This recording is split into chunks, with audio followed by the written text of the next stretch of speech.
하나님의 말씀은 로마서 8장 1에서 2절입니다. 다 같이 한 목소리로 읽겠습니다. 시작. 그러므로 이제 그리스도 예수 안에 있는 자에게는 결코 정죄함이 없나니 이는 그리스도 예수 안에 있는 생명의 성령의 법이 죄와 사망의 법에서 너를 해방하였음이라. 아멘. 사랑하는 주님, 오늘도 주님의 말씀 앞에 섭니다. 주님의 말씀은 우리를 자유케 하고 또 우리의 생명이며 또 우리의 빛이십니다. 그 말씀이 우리 안에서 믿음으로 화합하고 또 우리의 삶을 형성하고 또 우리를 빚어가시는 그런 귀한 말씀이 될 수 있도록 이 시간에 함께하여 주시옵소서.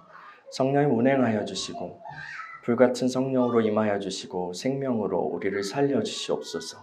말씀을 전하는 종을 붙들어 주시고 큰 믿음과 성령과 확신 가운데 주의 말씀을 선포하게 하여 주시옵소서. 예수님의 이름으로 기도합니다. 아멘. 창조주 하나님께서는 인간을 창조하시고 굉장히 많은 은혜를, 굉장히 많은 복을, 사랑을 베풀어 주셨죠. 그런데 그 인간은 배은망덕하게도 하나님을 배신하였고 반역하였고 흉물스러운 죄인이 되었습니다. 그래서 그 인류를 기다리고 있는 것은 결국은 멸망뿐이었죠. 그러나 하나님께서는 사람을 포기하지 않으셨습니다. 하나님께서는 타락한 인간의 세상을 사랑하셔서 독생자 예수 그리스도를 이 땅에 보내주셨습니다. 이는 그를 믿는 자마다 멸망치 않고 영생을 얻게 하려 하시는 것이었습니다. 첫사람 아담은 산 존재였지만 죄를 범하였죠.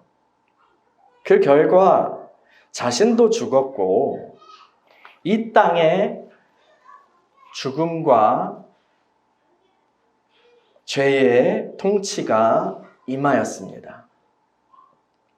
그러나 마지막 아담이신 예수께서는 하나님께 끝까지 순종하셨고 그분의 그 순종하심과 의를 통하여서 이 땅에 생명의 통치가 임하였습니다. 아버지께서는 성령의 능력으로 그리스도를 죽은 자 가운데서 일으키셨습니다. 부활하시고 승천하신 그리스도께서는 이제 주를 믿는 그와 연합한 교회, 그분의 몸인 그 믿는 이들, 교회 위에 성령을 부어주십니다. 그리스도를 통하여서 그 그리스도의 중보하심을 통하여서 신자에게 부어지는 그 영은 부활의 능력, 곧 살려주는 영이십니다. 오늘은 그 살려주는 영이신 그 성령께서 우리 믿는 이 안에서 어떤 일을 하시는지 한 방면을 살펴보려고 합니다. 살려주는 영이신 성령께서는 믿는 이 그 자신을 구원하시죠. 믿는 이 그 자신을 살려주십니다. 구원하십니다. 그런데 그 구원은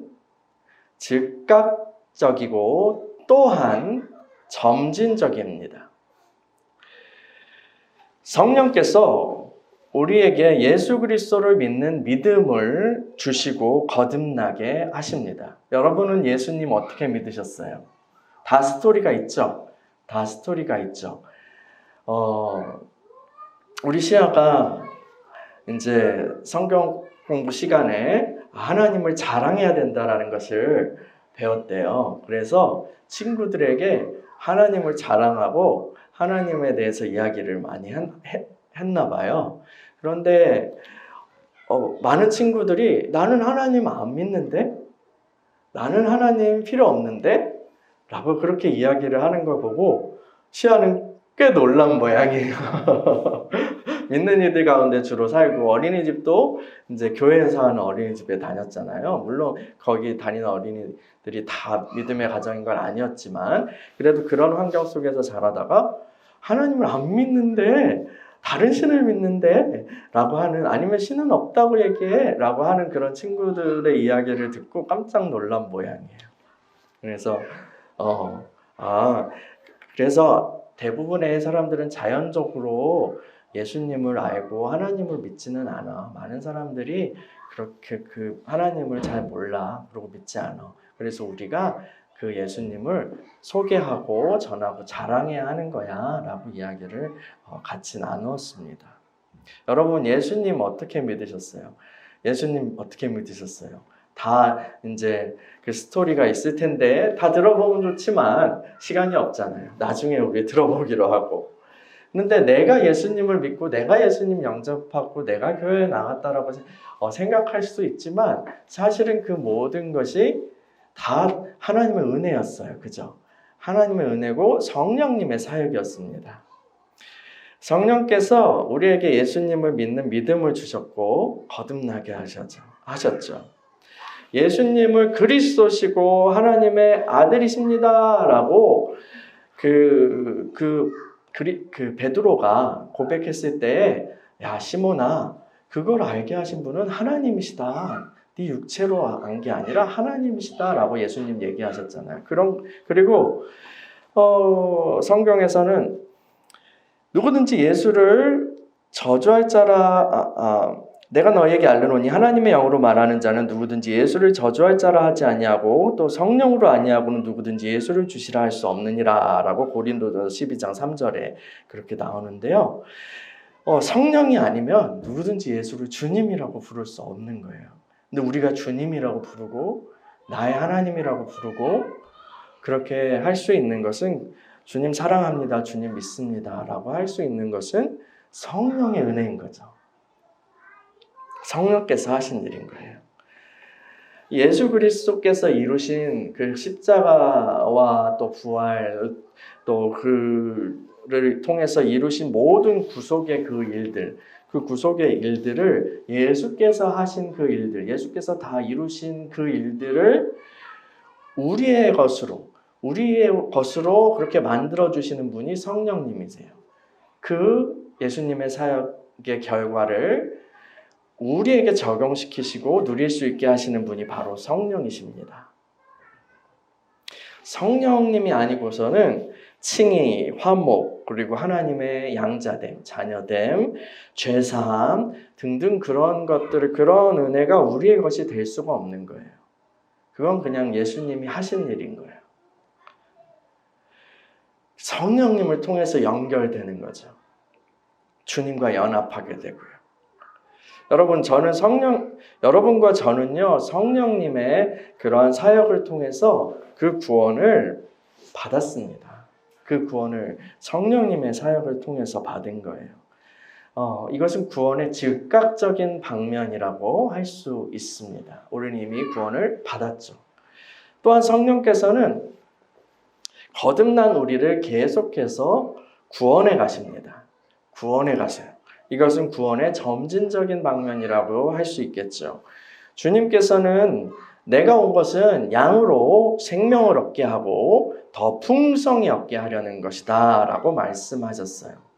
생명을 얻게 하고 라고 끝나는 게 아니라 그 이후로도 계속해서 풍성한 생명, 풍성한 삶을 누리게 하는 것이 주님의 뜻입니다. 생명은 계속해서 풍성해지고 성장해가고 자라는 거죠. 여러분, 우리가 처음 믿은 것, 예수님 처음 믿은 것, 그것은 시작이에요. 시작이에요. 우리는 흑암의 세계에서 사랑의 아들의 나라로 옮겨졌어요. 우리는 그 생명나무이신 그리스도께 접붙임을 받은 그런 가지입니다. 여러분, 근데 우리가 그리스도께 접붙임을 받았다고 해서 다 끝난 게 아닙니다. 그 포도나무의 비유를 이야기하시죠. 주님께서는 포도나무의 이야기를 하시잖아요. 농부가 포도나무를 이렇게 심잖아요. 그리고 주님은 포도나무고 우리는 그분께 접붙임을 받은 가지예요. 그분의 가지예요. 그렇다면은 근데 농부가 원하시는 것은 열매란 말이에요.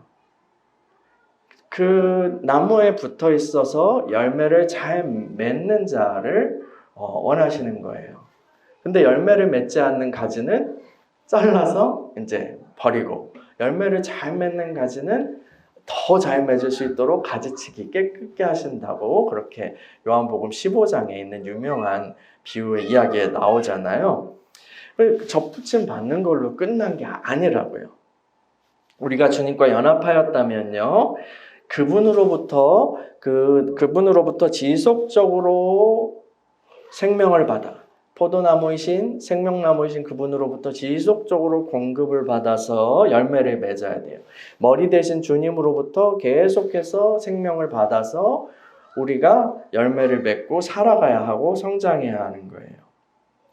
주님으로부터 생명의 영을 계속해서 공급받아야 하는 거죠. 생명의 영이신 성령님 없이는, 우리가 그분의 그런 그 공급 없이는 우리가 주님을 기쁘시게 하고 할 수 없고 열매도 맺을 수가 없습니다. 그래서 신자는요, 거듭난 신자는 계속해서 살려주시는 영의 공급을 받아야 돼요. 계속해서요. 하나님께서 우리에게 베푸신 그런 여러 가지 은혜의 수단, 우리의 은혜의 방편들이 있습니다. 그렇죠? 뭐 예배 모임도 있고, 기도도 있고, 성경 읽기도 있고, 성찬도 있고, 그렇습니다. 근데 그것들은 그야말로 방편이에요. 수단입니다. 그것들은 목적이 아니라 수단이고 방편이에요. 그게 목적으로 착각하면 안 돼요. 그래서 나 성경 이만큼 읽었어? 난 기도를 몇 시간 했어? 나는 매일 예배 빠지지 않고 가? 그것으로 됐어? 라고 하는 게 아니라 그거는 수단이고 방편이라는 거죠. 그것을 통해서 하나님의 공급을 받았는가가 중요합니다. 그것을 통해서 생명의 공급을 받고 있는가가 굉장히 중요한 거예요. 그래서 그런 어떤 은혜의 수단들을 수행하는 것보다 더 중요한 것은 주의 은혜를 받는 거죠. 목적이 더 중요하잖아요. 그래서 주일 예배나 그 여러 모임들의 또 경건의 생활의 중요성이 여기에 있습니다. 또 모임의 중요성도 여기에 있다고 저는 말하고 싶어요. 홀로 예배를 드리고 주님께 공급을 받을 수 있다라고 이야기하는 사람들이 있습니다. 물론 그럴 수 있다고 봅니다. 주님이 허락하신 어떤 일정한 기간이나 하나님께서 특별하게 그를 고립시키시고 그렇게 은혜를 주시는 그런 특별한 기간이 있거나, 아니면 특별한 부르심이 있어서 그렇게 하시는 경우가 있다고 생각합니다. 그런데 그건 일반적인 경우는 아니에요. 주님은 개인적으로도 은혜를 주시지만 주님은 교회 공동체를 에클레시아, 그 공동체를 굉장히 존중하셔서 그 교회를 통해서 주시는 은혜는 어떤 생명적 은혜가 남다른 은혜가 있는 거예요. 그 교회를 통해서, 교회 공동체를 통해서 부어주시는 은혜가 있습니다. 이거는 개인적으로 주님과 교제함으로 받을 수 있는 은혜로는 채워지지 않는 독특한 것입니다. 두세 사람이 내 이름으로 모일 때 나도 그와 함께 있다라고 하셨잖아요. 그 모임 가운데 주님이 임하시는 그 은혜는 아주 독특한 그런 거예요. 그 몸을 통해서 공급되는 은혜는 독특한 거예요. 그리고요, 어떤 이가 홀로 주님과 소통해서 나는 은혜를 받고 아무 문제 없어 이렇게 하고 진짜 은혜를 받고 있다면 그 사람은 굉장히 성숙한 사람이거든요. 그 사람은 성숙한 사람이에요. 하나님과 그렇게 홀로 은혜를 받고 그렇게 충만하게 살아갈 수 있다는 건 굉장히 성숙한 사람입니다. 그런데 성경은 성숙한 사람들에게 그냥 고고하게 그렇게 있으라고 말하기보다는 땅에 내려와서 다른 사람들을 섬겨야 하는 부르심이 있다라고 그렇게 이야기를 합니다.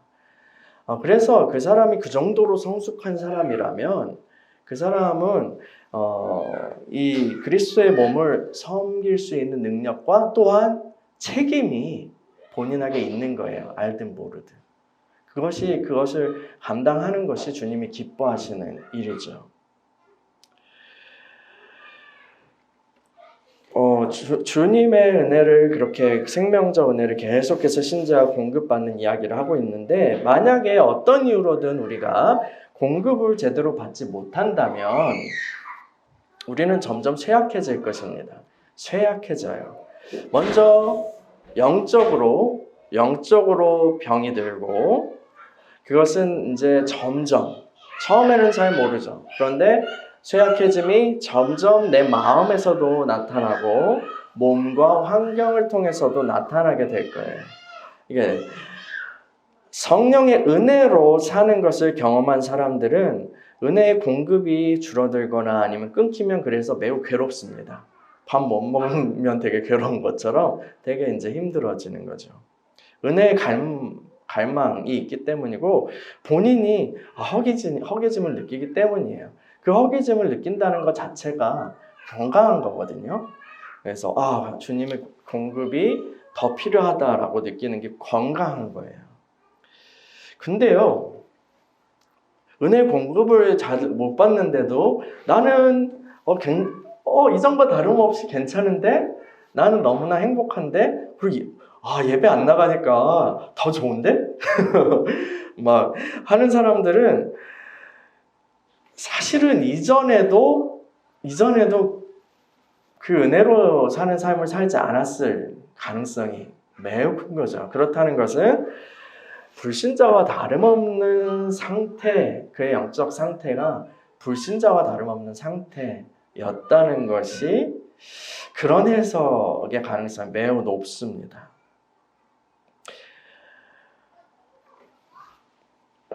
살려주시는 영의 공급을 받을 때 우리는 계속해서 주님을 닮아가고 또 성장해가고 성숙해져 갑니다.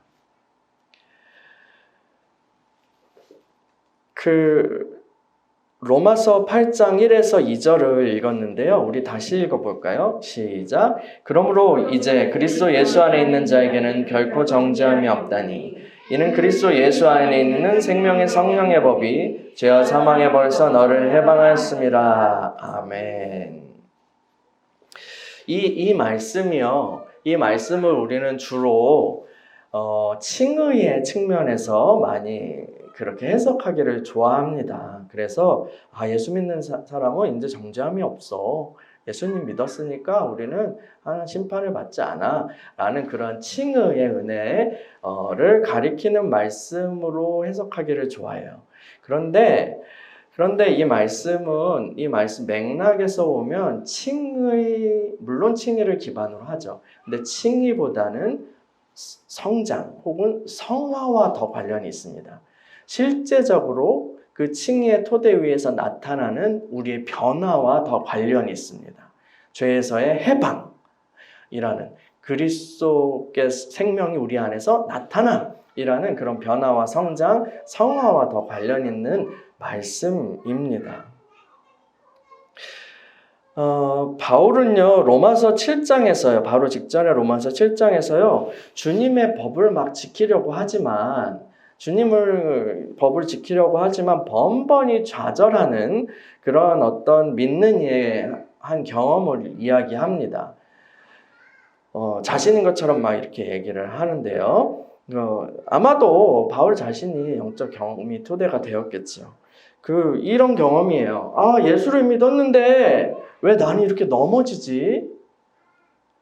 왜 나는 또 하나님 원하시지 않는, 내가 원하지 않는 그런 죄를 또 범하고 있는 거야. 이런 경험이요. 근데 이제 로마서 7장 후반부에 이렇게 가면 이 사람이 한 가지를 깨달아요. 내가 구원을 안 받은 게 아니라 나 자신을 죄로 이끄는 어떤 힘들이 아직 남아있구나. 내 육신 안에 그 죄로 이끄는 어떤 힘들이 남아있구나라는 것을 깨달아요. 그래서 내 육신에 있는 죄가 나를 그렇게 이끄는 거구나. 그런데 그걸 알았는데 난 어떡하지? 그렇다면 나는 어떻게 살아야 되지? 이렇게 하면서 로마서 8장으로 넘어가는 거예요. 처음에는 내가 이상해, 내가 나빠, 나는 구제불능이야, 나 진짜 구원받은 거 맞아? 라고 좌절했는데 그것이 아니라는 거. 그 제가 육신에 있는 제가 내가 아니라는 것을 알게 되고 기뻐해요. 또한 그는 그리스도 안에서 이 난관을 이길 수 있는 은혜를 이미 주님께서 주셨구나라는 것도 깨닫고 기뻐합니다. 그러면서 로마서 8장으로 넘어가는 거예요. 그래서 육신을 따르지 않고 거듭난 영을 따라서 살아갈 때에 생명의 성령, 생명의 영, 살리시는 영의 능력으로 능력이 우리 안에서 나타나고, 그래서 우리가 주님을 기쁘시게 하는 삶을 살아갈 수 있다라는 것을 이제 깨닫게 되고 가르치는 거예요. 바울이요. 그 원리가 로마서 8장에 쭉 나오는 것입니다. 그리스도인이요, 죄에서 승리할 수 있는 것은요, 육신을 따르지 않고 영을 따르는 것 뿐입니다. 육신을 따르지 않고 영을 따르는 것이요. 그래서 이 로마서 8장 1절, 2절에 이렇게 보면요, 이제 그리스도 예수 안에 있는 자에게는 결코 정죄함이 없나니, 우리가 가진 성경에는 이렇게 돼 있는데 킹 제임스 성경에는 어떻게 돼 있냐면, 그리고 이거는 이제 그 라틴어로 된 그런 성경들, 그 성경 어떤 사본들에는 어떻게 돼 있냐면, 그러므로 이제 그리스도 안에서 육신을 따르지 않고 영을 따르는 자에게는 결코 정죄함이 없나니, 이는 그리스도 예수 안에 있는 생명의 성령의 법이 죄와 사망의 법에서 너를 해방하였습니다. 이렇게 돼 있어요. 이렇게. 근데 이제 성경 사본학의 원칙 중 하나가 있어요. 여러 가지 성경, 여긴 여기 이렇게 돼 있고 저렇게 돼 있는데 그 중에 어느 게 원본에 더 가까울까라고 하는 것은 긴 말씀일까요? 짧은 말씀일까요? 어떤 게 원본에 가까울까요? 네, 짧은 말씀. 주석이 여러 가지 것들이 안 붙은 짧은 말씀이 원본에 더 가까운 거예요. 그러니까 이 원본에는 이렇게 우리 성경처럼 돼 있을 확률이 높습니다. 그런데 굳이 이제 거기다 긴 몇 줄을 더 붙인 이유는 무엇일까요? 그 이유는 이 의미의 전체적인 맥락에서 그 문장이 들어가야지 이 말씀이 더 잘 드러난다라고 그 고대의 그 성경 번역자들이나 이런 사람들이 생각했던 모양이에요. 그래서 누군가가 주석 달듯이 이렇게 한 건데, 그게 이제 전수돼서 어떤 사본들은 굉장히 또 이렇게 많은 사본들에는 그렇게 나타나는 거죠. 그래서 그게 틀렸다는 게 아니라 그것이 이 말씀을 해석하는 어떠한 방법이었다는 거죠. 자, 그리스도인이 죄에서 승리할 수 있는 것, 자유함을 누릴 수 있는 것은 육신을 따르지 않고 영을 따르는 것 뿐입니다. 이 구약의 선지자들이 새 언약에 대해서 예언했어요. 새 언약의 백성들에게는 새로운 생명을 하나님께서 주신다라고 그렇게 예언을 했는데, 그 새 생명이 뭐냐면, 이제 주님의 계명을 예전에는 돌판에 새겨주셨잖아요. 외부에 있는 돌판에 새겨주셨는데, 이제는 그 하나님의 언약 백성의 마음 안에 새겨주신다는 거예요. 그 마음 안에 하나님의 말씀을 새겨주신다는 거예요. 율법이 그 심령 안에 있게 될 거라는 거예요. 네, 그중 한 말씀이 그 예레미야 31장 33절인데 제가 한번 읽어드릴게요. 그러나 그날 후에 내가 이스라엘 집과 맺을 언약은 이러하니 곧 내가 나의 법을 그들의 속에 두며 그들의 마음에 기록하여 나는 그들의 하나님이 되고 그들은 내 백성이 될 것이라. 여호와의 말씀이니라. 아멘. 그리고 이 말씀이 그리스도 안에서 여러분과 저에게 이루어진 거예요. 여러분과 저 안에 거듭난 생명이 바로 이 말씀이 이루어진 거예요. 이 겉에 있는 율법은 사람들에게 요구해요. 너 이렇게 안 그러면 저주, 지키면 생명. 뭐 이렇게 되는 거죠. 겉으로 강요되는 율법에 근데 이제 그렇게 눌리는 것이 아니라 이제 안에 있는 그런 하나님의 새겨진 법이라고 그랬잖아요. 그것으로부터 자연스럽게 율법이 이루어지는 삶을 사는 것. 그것이 바로 새 언약의 백성들을 하나님이 디자인하신 모양이에요. 이해가 되세요? 제 설명을 잘했나요? 네. 그거는 그래서 그 거듭난 생명, 새롭게 창조된 믿는 이의 어떤 새로운 본성이 나타나는 것을 통해서 이루어지는 거예요. 그리스도인의 삶은요. 그 새로운 생명을 통해서 그리스도께서 내 안에서 사시는 거예요. 하나님의 법을 지키는 것, 하나님을 기쁘시게 할 수 있는 유일한 분은 그리스도 외에는 없어요. 아담 안에 있는 타락한 인류는 그것을 할 수 없습니다. 우리의 가장 의로운 것을 이렇게 하나님께 내놓는다 해도 그 하나님 앞에 걸레 조각밖에 안 돼요. 그런데 그것을 할 수 있는, 하나님 앞에 설 수 있는, 또 하나님을 기쁘시게 할 수 있는, 하나님의 율법을 완벽히 순종할 수 있는 유일한 분은 그리스도세요. 근데 그리스도인 안에서 그리스도께서 살아가시는 것, 그게 이제 그리스도인의 삶이거든요.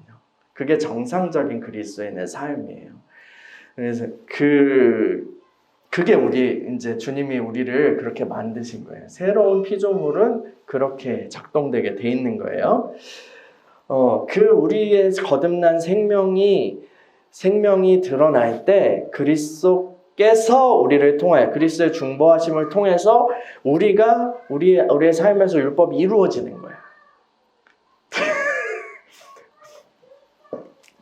네.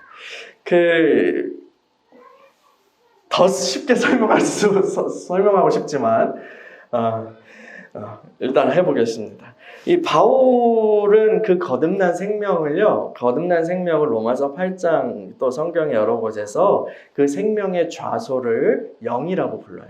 그 영이라고 부릅니다. 이 믿는 이의 영이에요. 거듭난 영이요. 이 믿는 이의 영은 그리스도와 연합한 영이에요. 그리스도와 별개로 어떤 신적인 어떤 것이 불꽃이 그리스도와 별개로 우리 안에 있는 것이 아니라 그리스도와 연합한 그 생명이 우리 안에 있는 거예요. 이 믿는 이의 그 영은 그리스도와 연합한 영이고요. 그래서 그 영을 따르는 삶을 선택할 때 우리 안에 이 생명의 성령의 법이 나타나는 것입니다. 근데요, 이거는요, 우리가 육신을 따르지 않고 영을 따른다 할 때 자칫하면 이렇게 오해할 수 있어요. 좋은 것과 나쁜 것이 있는데 그것을 우리가 선택하여 우리의 의지로 행하는 거구나.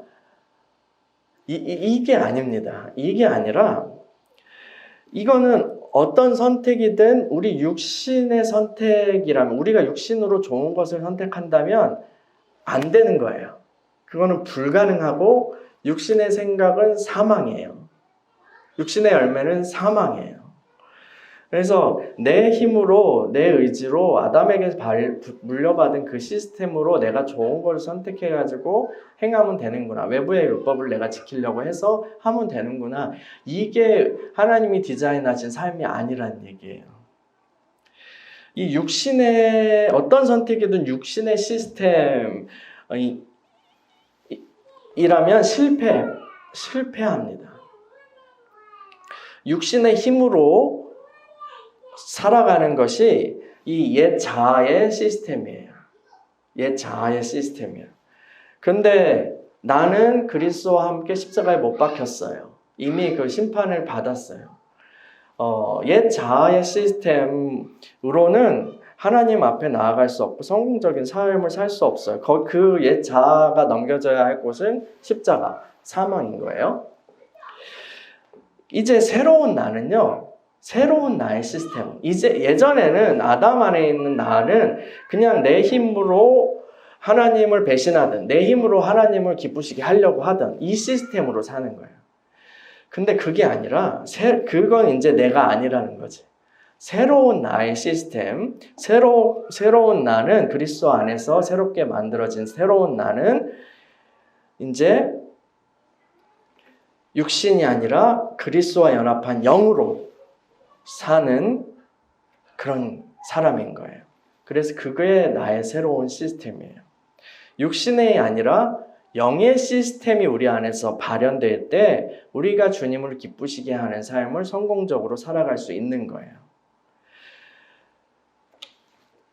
근데요, 이게요, 이 육신이라는 힘이 여전히 남아있고 영이라는 힘이 있습니다. 이 두 시스템이 충돌하는데 이제 자꾸 영의 시스템으로 넘어가야 하는 거예요. 그런데 이게 처음에 잘 안 돼요. 왜냐하면 영의 시스템으로 하려는 은혜의 통치, 하나님의 생명의 통치, 은혜의 통치를 하려고 하는데 우리의 영의 사람이 너무 처음에 약한 거야. 하나님은 강하시죠.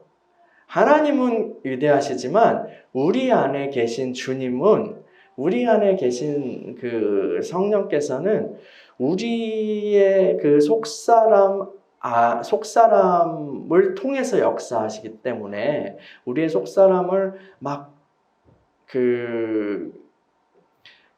강요하셔서 막 마음대로 하시는 게 아니라 인격적이시고 부드럽게 역사하시기 때문에 우리의 영이 강하지 않으면, 그리고 우리의 영이 주님의 그 능력을 감당할 만큼 강하지 않으면, 그 생명을 통치를 감당할 만큼 강하지 않으면 아주 미미하게만 나타나는 거예요. 주님의 그 통치가 우리 안에서요. 그러면 이 영이 약하니까 누가 강해요? 영이 약하니까 우리 전체의 존재 안에서는 육신의 세력이, 육신 안에 있는 죄가 더 강한 거야. 그러면 뭐 붙어봤자, 내가 하고 싶어봤자 육신으로 가는 거야. 육신으로 가는 거예요.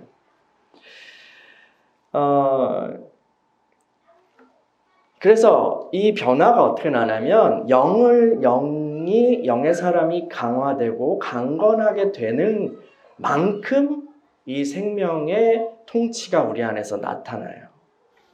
영의 힘이 강화돼서 육신의 그 죄의 법을 압도할 때 주님을 기쁘시게 하는 삶이 우리 안에서 실제화되기 시작하는 것입니다. 은혜의 통치가 우리 삶에서 실제화되고 생명의 통치가 우리 안에서 실제화되기 시작하는 거예요. 그래서요, 믿는 이의 변화는요, 우리의 영이 강건해지는 것에 달려 있어요. 물론 오늘은 영의 강건함에 대해서 초점을 맞추고 있어서 영의 강건함으로 설명하는데, 반대로 영이 강건해진다는 것은 우리의 육신 안에 있는 죄의 세력이 약화되고 소멸되어 가서 이제 제압된다는 것을 또 의미하기도 합니다. 그것이 이제 동시다발적으로 일어나는 거죠. 처음에 거듭났을 때 우리의 영은요, 주님 안에 있는 그런 죄의 세력들보다 약합니다. 주님 안에 있는 죄의 세력들보다 주님이래요. 큰일 날 뻔했어. 우리의 영은 육신 안에 있는 죄의 세력들보다 약해요. 이만한 밭에 씨앗 하나 심었는데 주위에 잡초만 무성하다고 생각해 보자고요. 그런 상태인 거예요. 그러면 뭐가 나와? 잡초 열매, 잡초 씨만 나오겠지. 열매로. 그런 상태예요. 씨앗은 온전합니다. 씨앗 안에 모든 게 들어있어요. 그러나 아직 씨앗은 그것이 발현되지 않은 거예요. 그런 거라고 생각하면 됩니다. 이런 상태에서요, 이렇게 영이 이렇게 약한 그런 상태에서는 뭔가 내가 주님을 기쁘시게 하고 싶어도 잘 안 돼요. 그리고 뭔가를 해도 다 육신이야. 이럴 때는 열심히 오히려 악이 돼요. 교회에서 이런 사람이 근데 막 너무 신나서 열심히 막 있으면 이제 조금 자제하는 게 좋은데 뭐 귀엽게 우리가 용납해주면 좋지만 생명이 나타나기보다는 자아가 드러나고 그래서 좀 힘든 거죠. 그것들이 이제 관용해주거나 자제시켜야 돼요. 이제 그런 게 있어요. 그리고 그 헛된 것들을 향한 그런 충동들이 생명의 법을 억누르는 거예요. 그래서 잘 안 돼요. 잘 안 되는 거예요. 나는 이렇게 경건하게 살고 싶은데 나 왜 안 되는 거야? 마치 약속의 땅에서요, 가나안 땅에서 그 원주민들이 처음에는 강대했잖아요. 원주민들이 이스라엘 사람들을 이렇게 압제하는 것처럼 그런 상태예요. 그리고 뭐 다른 이스라엘 역사에서도 원주민들이 강해지고 이스라엘 쪼그라든 때가 있었잖아요. 그런 상태인 거예요. 그런 상태에서 아무리 내가 이제 머리로 뭐 교육을 받고 뭐 훈련을 받고 이렇게 해도 영이 약하기 때문에 육신의 시스템, 나타나는 열매는 계속 육신의 시스템이에요. 육신의 시스템이에요. 처음에는 그것도 잘 모르죠. 난 잘한다고 생각하죠. 잘한다고 생각하고 내가 잘하고 있다고 생각하고 하나님을 위해서 난 뭘 할 수 있다고 생각하는데 근데 이제 그게 팍팍팍 부딪히고 아니구나. 안 되는구나. 라고 깨닫죠. 나오는 것이 다 이제 죄뿐이기 때문에 굉장히 이렇게 힘든 그런 상태입니다. 근데 이제 신앙생활을 좀 더 하고 은혜를 받아요. 그래서 영이 좀 더 강건해졌습니다. 영이 이렇게 강건하고 하게 됐어요. 그런데 자신을 좀 알게 되고 영이 이렇게 성장했어요. 그러면 이 육신의 세력과 이 영의 시스템이 비등비등한 그런 정도라고 그렇게 생각해보자. 이런 상태라고 생각해봅시다. 근데 이런 상황의 신자는요, 항상 갈등해요. 항상 갈등해요. 매우 또 고통스럽습니다. 잘 되는 것 같은데, 내가 주님을 잘 섬기는 것 같은데 하다가 또 넘어지고, 잘 가는 것 같다가 또 넘어지고, 그러다가 예수 믿는 거 이렇게 힘들어?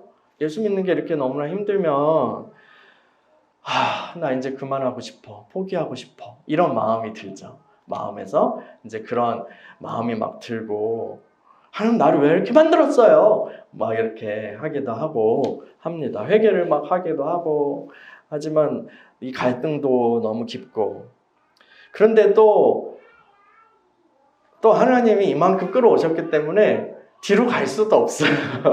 너무 멀리 온 거야. 뒤로 가기에는 너무 멀리 와가지고 돌아갈 수도 없어요. 그 죄를 범하는데 근데 또 양심을 자극하시는 그런 성령님의 마음 때문에 그 너무 힘든 그런 시기입니다. 엎치락뒤치락. 근데 거기서 영이 더 강건해져요. 거기서 좀 더 영이 더 강건해져서 마침내 이제 육신의 세력을 보다 커졌어. 육신의 세력을 압도하게 되었습니다. 이거는 마치 이스라엘의 역사 중에 다윗 시대, 솔로몬 시대 그런 때와 같아요. 그때 이제 이스라엘이 강해지니까 이방인들이 어떻게 했어요? 이방인들이 조공을 바쳤어요. 이방인들이 그들을 섬기고 조공을 바치고 그렇게 하는 것처럼 이 영이 육신을 다스립니다. 영이 육신을 통제합니다. 그래서 육신에서 뭔가가 사단의 공격이 이렇게 들어오려고 하더라도 기도하고 혹은 마음을 다잡고 주님이라고 그렇게 딱 하는 순간 그 영이 육신을 딱 압도해 버려서 방금은 우울했는데, 방금은 화가 났는데 갑자기 평안으로 딱 평정이 돼요.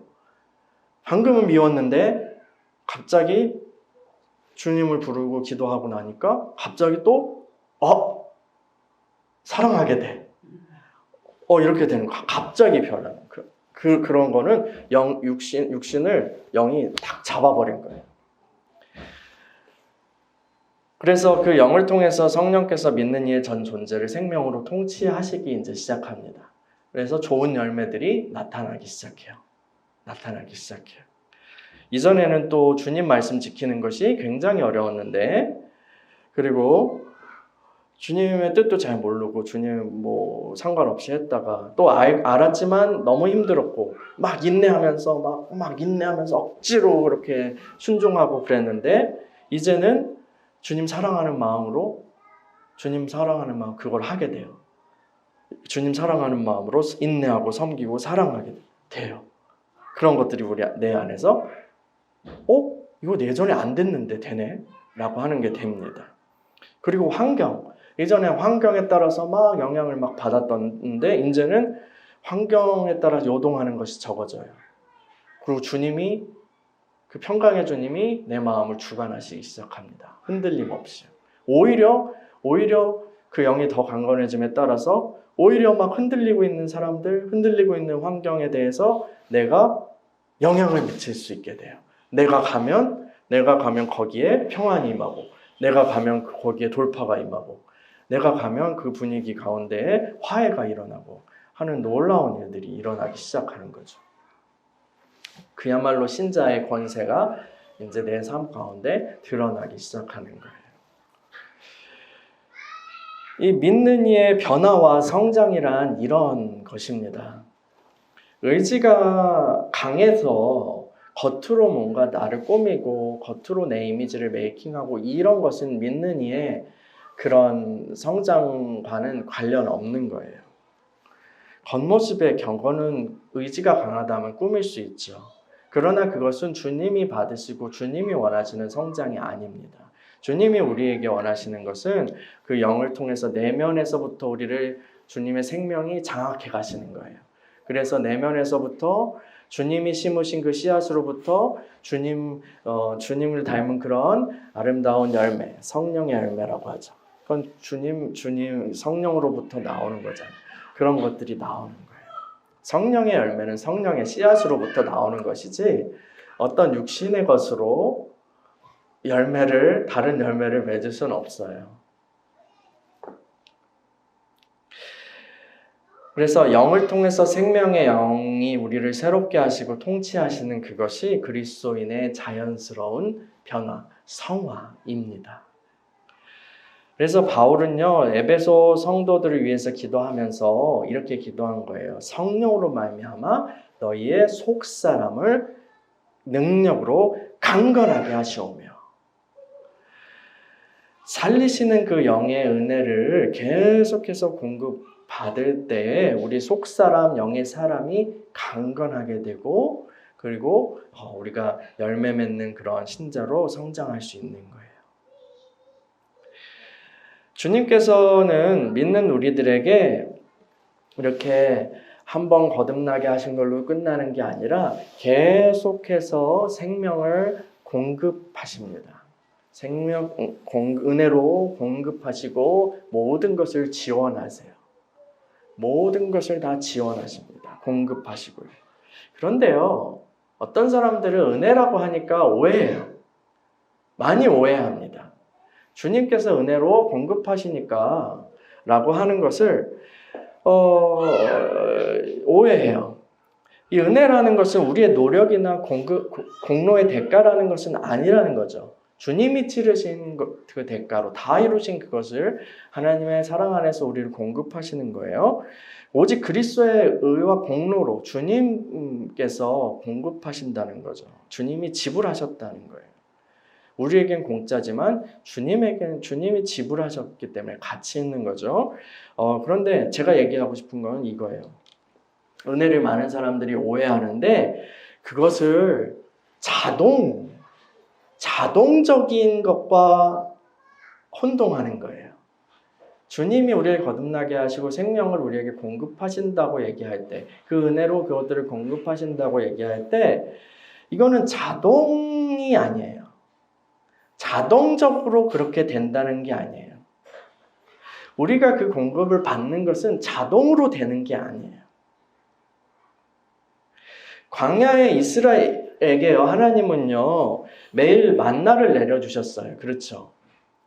그 은혜를 내려주셨습니다.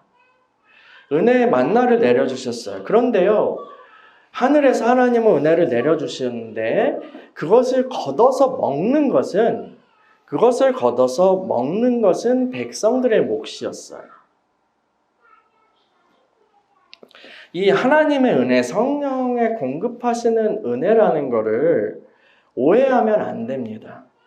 이 은혜라고 하니까 내가 가만히 있어도 혹은 내가 입을 다물고 있어도 내가 딴짓하고 있어도 내가 그것을 막 그렇게 원하지 않고 알지도 못하고 다른 것을 추구하여도 가만히 있으면 우리 입에 그냥 떠먹여 주시겠지. 떠먹여 우리에게 입에 들어오게 하시고 주님이 대신 씹게 하시고 대신 소화시켜 주시고 한다고 생각할 수 있습니다. 자동적이라고 생각하는 거죠. 그것은 오해입니다. 그것은 은혜에 대한 올바른 반응도 아니고요. 그것은 믿음도 아닙니다. 여러분 다 이 중에 어머니들이 계신데, 엄마가 이제 저녁 준비를 하고 있다고 생각해 보세요. 근데 한 자녀가 와서 말합니다. 오, 냄새 죽이는데요? 오늘 뭐예요? 정말 배고파요. 빨리 먹고 싶어요. 그리고 차려주신 그 음식을 맛있게 먹습니다. 근데 어떤 자녀는 밥때가 막 되었는데, 야, 밥 먹어라! 밥 먹어라, 네 거 다 차려놨어. 하는데도 자기 방에서 나오지도 않고, 이제 이상한 음료수만 계속 먹으면서 배고프다고 툴툴대요. 막 게임하면서. 여러분, 어머니는 어떤 자녀로 인해서 행복할까요? 어떤 자녀로 인해서 속 터질까요? 여러분, 믿음은요, 주님의 은혜를 사모하고, 갈망하고, 구하고, 감사함으로 받아 누리는 것입니다. 주님이 주신 받아야죠. 그리고 그것을 사모해야죠. 아까 이제 그 선물하는 에피소드가 있었잖아요. 너를 위해서 팔찌를 만들었어, 반지를 만들었어 하고 이렇게 아이들끼리 그렇게 했는데 딱 보더니 뭐야? 이렇게 던져버렸잖아요. 그래서 어른들이 당황하셨죠. 근데 하나님 앞에서 우리가 그럴 수 있다니까요. 야 와봐, 내가 너를 위해서 이렇게 했어. 팔찌는 마음에 안 들 수도 있죠. 그런데 하나님이 주시는 것은 우리에게 가장 필요한 것이고 우리를 위한 가장 좋은 것입니다. 가장 좋은 거예요. 근데 그래요? 고마워. 이렇게 간다면 하나님 마음이 어떠실까요? 여러분, 적극적으로 하나님 앞에 구하는 것, 하나님 앞에 사모하는 것, 그거는 하나님의 은혜와 대치되는 것이 아닙니다. 은혜 주시는 하나님과, 주권적으로 은혜를 주신 하나님과 우리 쪽에서 적극적으로 주님을 사모하는 그 마음, 그것은 대치되는 게 아니에요. 반대되는 게 아닙니다. 오히려 그거에 대한 올바른 반응인 것이죠. 하나님 앞에 감사로 받는 것, 하나님 앞에 그 귀중한 것을 구하는 것, 하나님께서 마련해 주신 그것을 내가 받기를 원한다고 고백하는 것, 그것을 사모하면서 기도로 나아가는 것, 그것은 우리의 공로로 받겠다는 것이 아니라 하나님이 주신 것의 가치를 알고 그것을 받아들이는 거예요. 그것이 믿음입니다. 믿음이에요. 하나님의 은혜에는 이 믿음의 반응이 필요합니다. 여러분, 하나님께서 우리에게 생명을 주시고요, 더욱 풍성히 주시기를 원하세요. 더욱 풍성히 주시는 분이시고 지금도 공급해 주십니다. 지금도 공급해 주십니다. 그 거듭난 사람들은 하나님이 그 호스를 다 연결해 주셨어요. 여러분 안에 그 영원히 목마르지 않을 그런 물이 나오는 그런 수도꼭지 호스를 다 연결해 주신 거예요.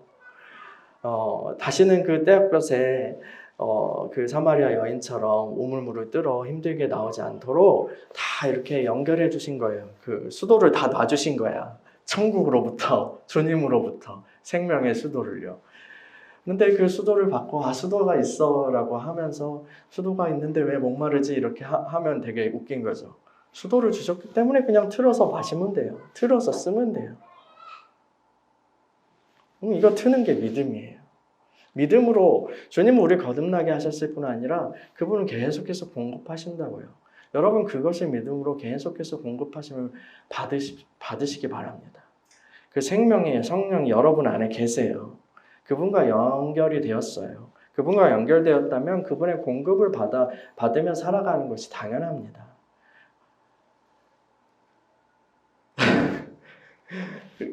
하나님께서 다 주셨는데 그걸 우리가 누리지 못하고 있다면 하나님 얼마나 속 터지실까요? 그러면서 하나님 나는 왜 이렇게 목말라요?